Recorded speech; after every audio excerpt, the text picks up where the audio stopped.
The nation of Zimbabwe has been plagued with violence, political corruption, and poverty since its independence from Great Britain in 1980.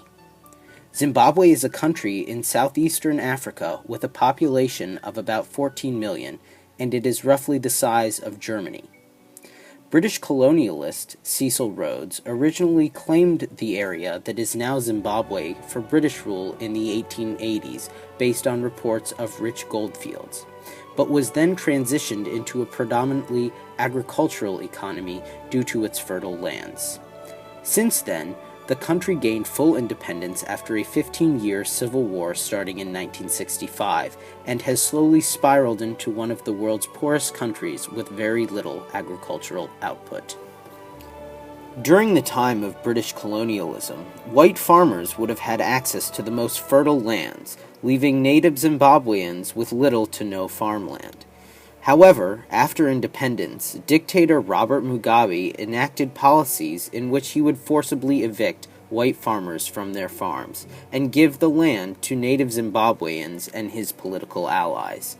The problem arose because Zimbabweans never really had access to proper farmland or farming techniques, so once they were given farms, they didn't know how to effectively manage them.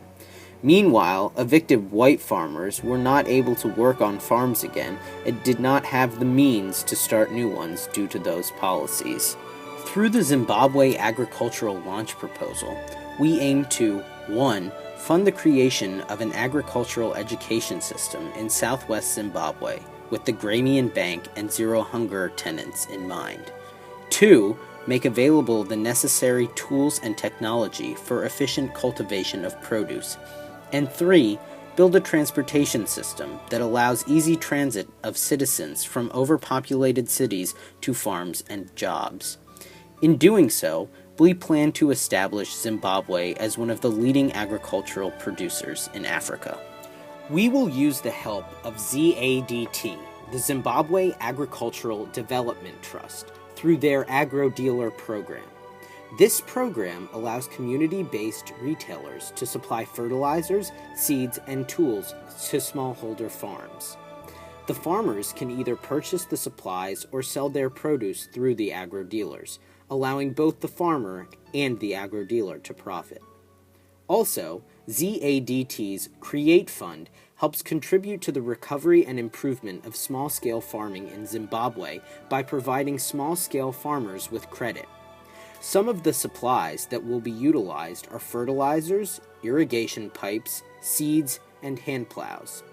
In addition, we will partner with Millennium Challenge Corporation and specifically their African Growth and Opportunity Act, AGOA.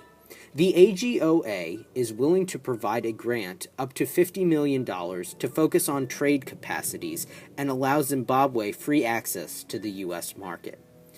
Despite Zimbabwe having literacy rates of 90.7% for the total population, 92% of the population is under or unemployed.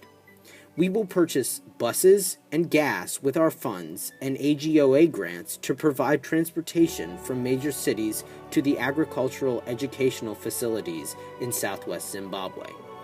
Previous partnerships between sub-Saharan African countries and AGOA led to growth in non-oil industries and spawned over 300,000 direct jobs in those sub-Saharan African countries. As with any program, there are risks to overcome. White farmers not wanting to return to farms they were evicted from could be one of those risks. So we will compensate them appropriately for their work and give them a chance to work on a farm again. Another risk might be people of different ethnicities and religions relocating to the same farming areas could lead to ethnic conflict. So we will make sure that the focus at work will be about farming. If someone causes conflict, they will be kicked out of the program. In addition, funding for maintaining the program might run out over time. As farmers are successful in producing food, some profits will be taken to purchase more supplies, such as fertilizers and seeds, to keep the program running.